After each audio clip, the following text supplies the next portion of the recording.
Hello everyone, welcome to विश्वास classes. हमारी daily current affairs MCQs की सीरीज चल रही है जिसमें हम लोग अगस्त 13 2026 के करंट अफेयर्स को डिस्कस करेंगे। आपके आने वाले IBPS SBI PO mains examinations या और जो भी कोई बैंकिंग इंश्योरेंस का एग्जाम आ रहा है, हर एग्जाम के लिए करंट अफेयर्स के एमसीक्यूज आपके लिए बहुत बहुत ज़्यादा ज़रूरी है। वीडियो को लास्ट तक देखिएगा, आपको डेफिनेटली इन वीडियो से बहुत ज़्यादा फायदा मिलने वाला है। यार्ड 3037 जिसका नाम श्रुति रखा गया है, इसे जीआरएससी हमारा garden reach ship builders engineers, उन्होंने कोलकाता में इसको लॉन्च किया है। अब ये किस तरह का नेवल वेसल है? तो यार्ड 3037 एक नेवल वेसल है जिसका निकनेम रखा गया है श्रुति। ये कौन से कैटेगरी का है? क्या ये anti submarine warfare shallow water craft है, नेक्स्ट जनरेशन मिसाइल वेसल है, next generation offshore petrol vehicle है, प्रोजेक्ट 17 ए स्टेल्थ फ्रिगेट है, या फिर लैंडिंग क्राफ्ट यूटिलिटी है? इंडियन नेवी के लिए यूज होगा। यह है next generation offshore petrol vehicle. Yard 3037 जिसका नाम श्रुति रखा गया है, एक next generation offshore petrol vehicle है जिसे जीआरएसई कोलकाता ने लॉन्च करा है। ये इंडिजीनियसली डिजाइंड है। It will support maritime surveillance, search and rescue, offshore asset protection and anti piracy mission. Doctor Bhuma V G एक रिटायर्ड आईआरपीएस ऑफिसर है। इन्हें एक established international public administration institution का वाइस चांसलर अपॉइंट किया गया है। पब्लिक एडमिनिस्ट्रेशन इंस्टीट्यूट है international level का इंडिया में, उसकी वाइस चांसलर अपॉइंट हुई है डॉक्टर भूमा वीजी। वो कौन सा इंस्टीट्यूट है, क्या नाम है उस पब्लिक एडमिनिस्ट्रेशन के इंस्टीट्यूट का? मतलब ये इंडिया का नहीं, बाहर है, बट है एक तरह से इंडियन ही। तो ये Atal Bihari Vajpayee Institute of Public Service and Innovation, Mauritius. Atal Bihari Vajpayee Institute of Public Service and Innovation, Mauritius के वाइस चांसलर अपॉइंट हुए हैं doctor Bhuma VG. Doctor Bhuma VG appoint हुए हैं मॉरिशस के इंस्टीट्यूट का। इंस्टीट्यूट फॉर्मरली एक सिविल सर्विसेज कॉलेज था जिसे प्राइम मिनिस्टर ऑफ इंडिया ने और मॉरिशस ने 2025 में इनॉग्रेट करा था। और it is developed as a centre of excellence for the African region. Mauritius की बात की जाए तो मॉरिशस की कैपिटल है पोर्ट लुइस और करेंसी है Mauritian rupee. Prime minister Modi ji ने एक ऑटोबायोग्राफी रिलीज करी है। बुक का नाम है triumph of the Indian republic, my life my struggles. Triumph of the Indian republic, my life my struggles, जिसे विज्ञान भवन न्यू दिल्ली में रिलीज किया गया है। यह ऑटोबायोग्राफी किसकी है? यह है रामनाथ कोविंद जी की, जो हमारे फॉर्मर प्रेसिडेंट थे, रामनाथ कोविंद जी, उनकी बायोग्राफी है triumph of the Indian republic, my life my struggles. और उनकी जो जर्नी रही है as a 14th president of India, तो ये भी इंपॉर्टेंट है कि रामनाथ कोविंद जी कौन से नंबर के प्रेसिडेंट थे? 14th प्रेसिडेंट थे इंडिया के। Which nation became the first in the Arab world formerly to abolish capital punishment and replace it with life imprisonment with aggravated hard labor in अगस्त 2026? तो ये लेबनान ने करा। Lebanon ने क्या बोला? लेबनान ने बोला कि जो डेथ पेनल्टी है उसे हरा देने के लिए, मतलब उसको हटा देने के लिए, ये पहली अरब कंट्री बन गई है जिन्होंने कैपिटल पनिशमेंट को फॉर्मली एलिमिनेट कर दिया है। The reform replaces death sentence with life imprisonment with aggravated hard labour. Lebanon की बात की जाए तो लेबनान की कैपिटल है बेरूट और लेबनान की करेंसी है लेबनीज पाउंड, और ये एक अरब नेशन है। According to the official data from DPIIT Startup India portal, approximately how many space technology startup are registered in India? तो ये DPIIT ने एक डेटा रिलीज करके बताया है कि 440 स्पेस टेक्नोलॉजी स्टार्टअप्स है जो कि DPIIT के स्टार्टअप इंडिया पोर्टल पर रजिस्टर हैं। एग्जाम में ये भी पूछा जा सकता है कि स्टार्टअप इंडिया पोर्टल कौन सी ऑर्गेनाइजेशन के अंडर आता है? ये आता है DPIIT के अंदर। और इसमें इन स्पेस जो है, इसरो की जो कॉमर्शियल आर्म है इन स्पेस, उसने 113 ऑथराइजेशन दिए हैं to 52 non government agencies for various space activities, जिसमें से 18 स्टार्टअप्स हैं। समृद्ध स्कीम है, समृद्ध स्कीम की गाइडलाइंस आई है, उसमें बताया गया है what is the maximum matching funding. But ध्यान रखिएगा, मैक्सिमम मैचिंग फंडिंग की बात की जा रही है provided to a selected startup along with रुपए 2 लाख पर स्टार्टअप सपोर्ट टू एक्सेलरेटर्स। तो ये मैचिंग फंडिंग कितनी दी जा रही है? ये दी जा रही है 40 लाख रुपए। समृद्ध इनिशिएटिव के अंदर मैचिंग फंडिंग कितनी है? 40 लाख रुपए है। और स्टार्टअप, सॉरी, जो एक्सेलरेटर्स हैं उन्हें स्टार्टअप सपोर्ट के लिए कितना रुपया दिया जा रहा है? 2 लाख रुपए। समृद्ध programmes provides matching funding of to 40 lakhs to selected startups along with rupees 2 lakh per startup support to accelerator programme which concluded on 31 जनवरी 2026। इसका एम, मतलब प्रोग्राम को कंक्लूड 31 जनवरी को कर दिया गया था। इसका एम क्या था? कि 300 स्टार्टअप्स को एक्सेलरेट करना है in the sector such as health tech, ed tech और fintech through existing and upcoming accelerators. What was India's provisional year-on-year CPI retail inflation rate recorded for July 2026? जुलाई 2026 के लिए ईयर ऑन ईयर बेसिस पे हमारा CPI retail inflation कितना रहा है? ये रहा है 4.45%। इंडिया का जो प्रोविजनल रिटेल इन्फ्लेशन है based on the all India consumer price index जुलाई में 4.45% रहा, जिसमें रूरल इन्फ्लेशन जो था, रूरल इन्फ्लेशन की वैल्यू 4.84% है और अर्बन इन्फ्लेशन की वैल्यू 3.96% रही। प्रोविजनल फूड इन्फ्लेशन 5.52% रहा। With reference to the progress of financial inclusion in India, consider the following statement। ठीक है, अब फाइनेंशियल इंक्लूजन के लिए हमें स्टेटमेंट दी हुई है। पहला कि आरबीआई का जो फाइनेंशियल इंक्लूजन इंडेक्स है 2017 में जिसकी वैल्यू 43.4 थी, मार्च 2026 के लिए वो वैल्यू 70 हो गई। वर्ल्ड बैंक ग्लोबल फिंडेक्स 2025 में उन्होंने बोला गया कि अकाउंट ओनरशिप ऑफ इंडिया जो है वो 89% हो गई है और इंडिया के 1.81 लाख ब्रांचेस हैं, 1.81 लाख बैंक ब्रांचेस। प्रधानमंत्री जनधन योजना में एक्सीडेंट इंश्योरेंस कवर 2 लाख हो गया है for all account holders regardless of date of account opening. इनमें से कौन कौन सी स्टेटमेंट सही है? Only statement 1 and 2 are true.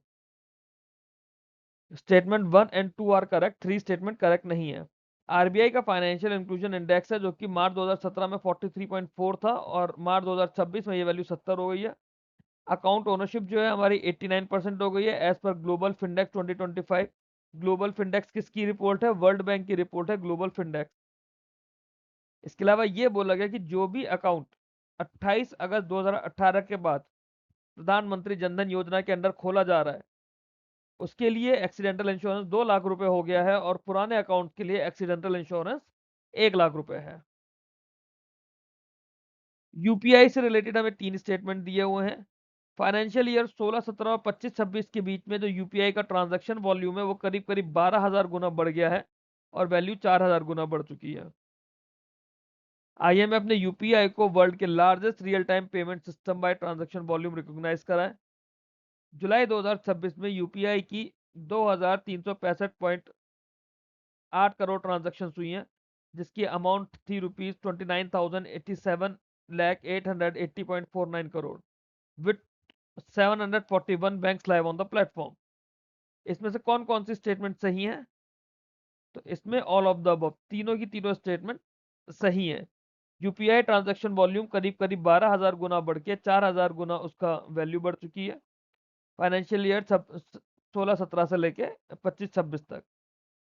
IMF ने रिकॉग्नाइज करा कि यूपीआई जो है वर्ल्ड के largest real time payment system में से एक है। In July 2026 by volume UPI recorded 2,365.8 crore transaction जिनकी वर्थ है 29.87 lakh crore with 741 banks live. VinSpace नाम की एक कंपनी है, उन्होंने स्पेसएक्स नाम की कंपनी के साथ एक एग्रीमेंट करा है, टाई अप करा है। क्या कि स्पेसएक्स जो है विनस्पेस की फर्स्ट सैटेलाइट को मिशन 2027 में स्पेस में लॉन्च करेगा। उस मिशन का नाम बताना जिस मिशन के अंदर विनस्पेस की satellite will be deployed by SpaceX in 2027। तो मिशन का नाम है transporter ride share mission. VinSpace एक एरोस्पेस यूनिट है वियतनाम की, वियतनाम का विन ग्रुप है उसका। उन्होंने स्पेसएक्स के साथ टाई अप करा है कि transporter ride share mission launch किया जाएगा 2027 में, जिसमें स्पेसएक्स जो है विन स्पेस की सैटेलाइट्स को लॉन्च करेगा। अभी रिसेंटली कुछ इनिशिएटिव लॉन्च किए गए हैं अर्बन कोऑपरेटिव बैंकिंग सेक्टर के लिए अंडर सहकार नव क्रांति प्रोग्राम। सहकार नव क्रांति प्रोग्राम हुआ जिसके अंदर यूसीबी सेक्टर जो है इंडिया का अर्बन कोऑपरेटिव बैंक उनके लिए कुछ कुछ इनिशिएटिव्स लॉन्च किए गए। उससे रिलेटेड हमारे पास कुछ स्टेटमेंट्स हैं। पहली स्टेटमेंट क्या है? The security operation centre for UCB was launched to provide 24/7 cyber monitoring and security support. पहला तो यही कि यूसीबीज के लिए, क्योंकि इनका आईटी सेक्टर वीक होता है यूसीबीज के केस में, तो यूसीबीज के लिए एक सिक्योरिटी सेंटर बनाया गया है, सिक्योरिटी ऑपरेशन सेंटर, जो कि 24/7 साइबर मॉनिटरिंग और सिक्योरिटी सपोर्ट देगा। दूसरा, बैंक इन अ बॉक्स एक ये लॉन्च किया गया है to provide core banking, digital payment और cloud services and regulatory compliance facilities to UCB. तो यूसीबीज को सीवीएस देने के लिए, डिजिटल पेमेंट क्लाउड सर्विसेज देने के लिए बैंक इन अ बॉक्स लॉन्च किया गया है। और एक एमओयू हुआ है एनयूसीएफडीसी में, जो इनकी अम्ब्रेला फेडरेशन है अर्बन कोऑपरेटिव बैंक्स के लिए, और नेशनल फॉरेंसिक साइंस यूनिवर्सिटी में, सो दैट साइबर सिक्योरिटी और डिजिटल फॉरेंसिक्स को और स्ट्रेंथन किया जा सके। इन तीनों में से कौन कौन सी स्टेटमेंट सही है? तो ऑल ऑफ द अबव, ये तीनों को तीनों स्टेटमेंट सही है। Under the Sahkar Navkranti programme security operation centre बनाया जाएगा जो 24/7 साइबर मॉनिटरिंग करेगा यूसीबीज के लिए। बैंक इन अ बॉक्स एक इनिशिएटिव लॉन्च किया जाएगा जिसमें इंटीग्रेटेड बैंकिंग सर्विसेज मिलेगी, और एक एमओयू है जो कि नेशनल फॉरेंसिक साइंसेज यूनिवर्सिटी के साथ में है, ताकि साइबर सिक्योरिटी और डिजिटल फॉरेंसिक कैपेबिलिटीज को स्ट्रॉन्ग किया जा सके। यूसीबी से रिलेटेड कुछ चीजें थी कि जैसे यूसीबी जो है 15% एडिशनल ब्रांचेस खोल सकते हैं विदाउट सेपरेट आरबीआई अप्रूवल, और डोर स्टेप बैंकिंग भी इसके अंदर एलिजिबल कर दी गई है। आरबीआई ने एक नोडल ऑफिसर भी अपॉइंट करे हैं यूसीबीज के लिए, जो कि सीजीएम रैंक के होते हैं।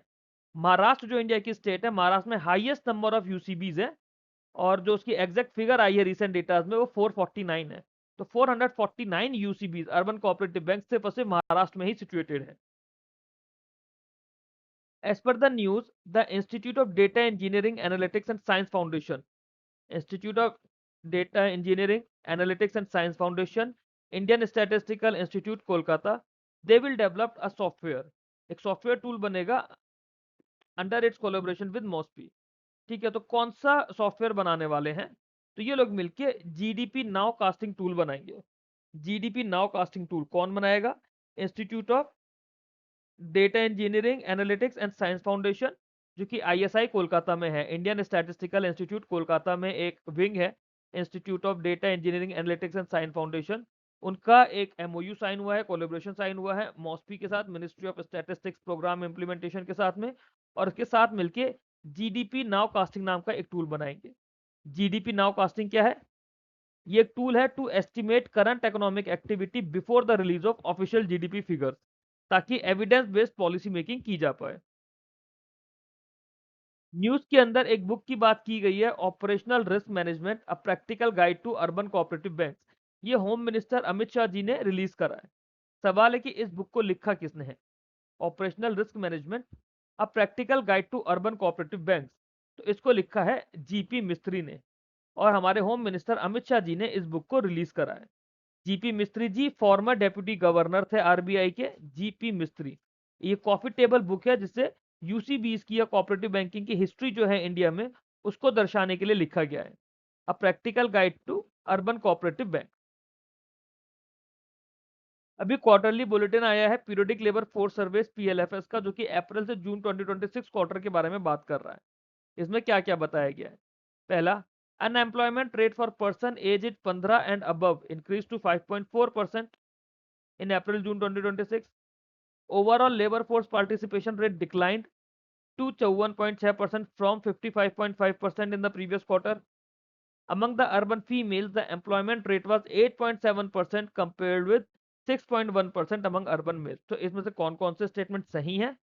ऑल ऑफ द अबव, तीनों के तीनों ही स्टेटमेंट सही हैं। अनएम्प्लॉयमेंट रेट जो है हमारा 5.4% बढ़ गया है अप्रैल जून 2026 क्वार्टर में। Overall labour force participation rate decline हो गया है 54.6% पे। अर्बन फीमेल एम्प्लॉयमेंट जो है it stood at 8.7% compared with 6.1% of urban males. NGO PV programme है, इस प्रोग्राम के अंदर 11 शिप्स बनाए जाएंगे, और 11 शिप्स में से कितने शिप बनाए जा रहे हैं? By Goa shipyard limited. तो एनजीओ पीवी प्रोग्राम क्या होता है? ये होता है next generation offshore patrol vessel programme. Next generation offshore patrol vessel programme, जिसके अंदर 11 शिप बनाने थे। इसमें से जो गोवा शिपयार्ड लिमिटेड है, गोवा शिपयार्ड लिमिटेड 7 शिप बनाएगा, और गार्डन रीच शिप बिल्डर जो है ये बचे हुए 4 शिप बनाएगा। और इसमें जीआरसी ने रिसेंटली यार्ड 3037 श्रुति को लॉन्च किया, जो हमने ऑलरेडी पीछे पढ़ चुके हैं। गवर्नमेंट का जो जीईएम है ना, गवर्नमेंट ई मार्केट प्लेस, उसके रिसेंटली 10th फाउंडेशन डे हुआ, उससे रिलेटेड हमें 3 स्टेटमेंट दी हुई है, हमें बतानी है कौन सी सही है। GEM was launch on 9 August 2014 under the ministry of commerce and industry. GEM के 25 लाख से ज्यादा सेलर्स यहाँ पर रजिस्टर्ड हैं, और 1.37 लाख बायर ऑर्गेनाइजेशन हैं, और क्यूमुलेटिव प्रोक्योरमेंट जीईएम के थ्रू अब तक 20 लाख करोड़ का हो गया है। जीईएम ने एक dedicated 5 digit nation wide help desk support code 14550 launch करा है। इनमें से कौन कौन सा सही है? Only 2 and 3 are correct. क्यों? आप ये देखो, अगर ये 2014 में ही लॉन्च हुआ होता तो अब इसके 12 साल हुए होते, बट क्वेश्चन में हमें क्लियर 10th फाउंडेशन डे बताया है। दैट मीन्स स्टेटमेंट 1 तो एनी हाउ सही नहीं है। बाकी आप जब न्यूज़ पढ़ते हैं, आप करंट अफेयर्स पढ़ते हैं, तो उससे आपको स्टेटमेंट 2 और 3 का पता चल जाता है कि ये दोनों स्टेटमेंट सही है।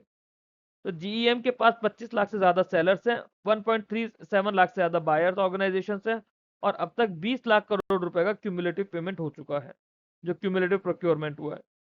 It launch the 5 digit help desk short code 14550।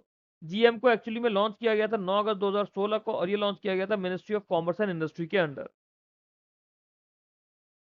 PM electric drive revolution in innovative vehicle enhancement scheme है, PM E drive enhancement scheme. इससे रिलेटेड तीन स्टेटमेंट्स हमारे पास है। पहला, सेंट्रल गवर्नमेंट ने एडिशनल 1000 करोड़ रुपए लॉन्च किए हैं specially for electric two wheelers under the scheme, so that जो इंसेंटिव्स हैं कंटिन्यू तो चलते रहे मार्च 2028 तक। Under the scheme each electric two wheeler can receive incentive up to 5000। जो पीएम ई ड्राइव स्कीम है, इसको ओरिजिनली सितंबर 2023 में नोटिफाई किया गया था, और इसका फाइनेंशियल आउटलेट था 10,900 करोड़। इसमें कौन कौन से सही है? इसमें सिर्फ 1 और 2 सही है। स्टेटमेंट 1 और 2 सही है, क्योंकि एडिशनल इन्वेस्टमेंट इसमें 1000 करोड़ का सैंक्शन किया गया इलेक्ट्रिक टू व्हीलर्स के लिए, जिससे क्या हुआ, जिससे जो इंसेंटिव्स थे वो बढ़ गए मार्च 2028 तक। Eligible E two W S जो थे, they can receive up to 5000 रुपए इंसेंटिव। ओरिजिनल आउटले और नोटिफिकेशन डेट जो है वो ये थर्ड स्टेटमेंट से अलग है। As per the news, tribunal rationalization was initiated in India in which year to reduce unnecessary tribunals and improve their functioning. तो गवर्नमेंट ने क्या करा, जो अलग अलग ट्रिब्यूनल बने ना, जैसे पीछे हमने पढ़ा था कि वो ब्यास और सतलुज के लिए एक ट्रिब्यूनल बना हुआ था, कावेरी रिवर के वाटर का ट्रिब्यूनल बना हुआ था। तो ऐसे इंडिया में टोटल कितने सारे ट्रिब्यूनल्स हो गए हैं, मतलब किस ईयर में इसको, इन ट्रिब्यूनल को रिड्यूस करने की बात आई है, ये आई है 2015 में। ट्रिब्यूनल रैशनलाइजेशन ये इनिशिएटिव लिया गया 2015 में। और अभी क्या हुआ, अभी ट्रिब्यूनल रिफॉर्म बिल 2026 आया है recently, to create a modern independent and uniform tribunal ecosystem. Modern independent and uniform tribunal ecosystem 2026 में जो बिल आया है उसके थ्रू हुआ है। As per the news, Government of India donated 5 peacocks to United Nations at Geneva to receive a historic peacock tradition associated with which park at the UN premises। तो अभी क्या हुआ, गवर्नमेंट ऑफ इंडिया ने 5 peacocks जो है gift करे हैं United Nations office को। एक हिस्टोरिक पीकॉक ट्रेडिशन है उसे रिवाइव करने के लिए। तो यूएन के कौन से प्रोमाइसिस के पार्क में ये हुआ है? तो ये हुआ है Ariana park.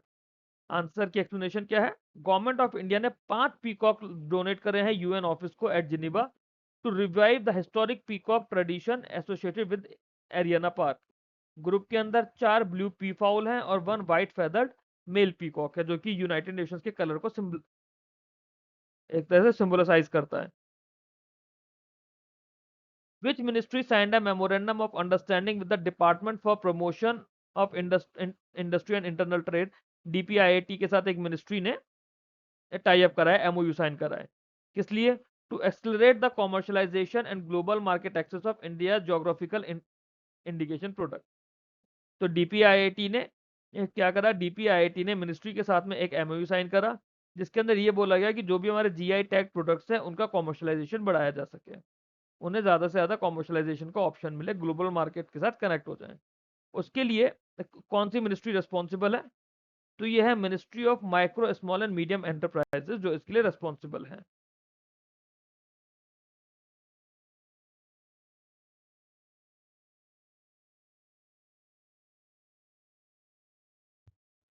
So this was all 12 अगस्त के करंट अफेयर एमसीक्यूज में। आप लोगों को कंटेंट अच्छा लगा हो तो वीडियो को प्लीज लाइक करके चैनल को सब्सक्राइब कीजिए, वीडियोस को अपने बाकी दोस्तों के साथ शेयर करिए। कुछ अच्छे व्यूज मेरे बढ़ेंगे तो मेरा मन और भी करेगा कि मैं और अच्छे से कंटेंट डेवलप करने की कोशिश करूं और ज्यादा मेहनत करूं आप लोगों के लिए। ये मेरा टेलीग्राम चैनल है, बैंकिंग इंश्योरेंस एग्जाम्स डाल के आप लोग सर्च करेंगे तो आप लोगों को विश्वास क्लासेस का चैनल मिल जाएगा। यहाँ पे आपको इन सभी वीडियोस की पीडीएफ भी मिल जाएंगी, बाकी सब्जेक्ट के स्टडी नोट्स और बाकी एग्जाम की अपडेट्स भी मिलती रहेंगी। Thank you very much for watching this video. Keep learning, keep growing.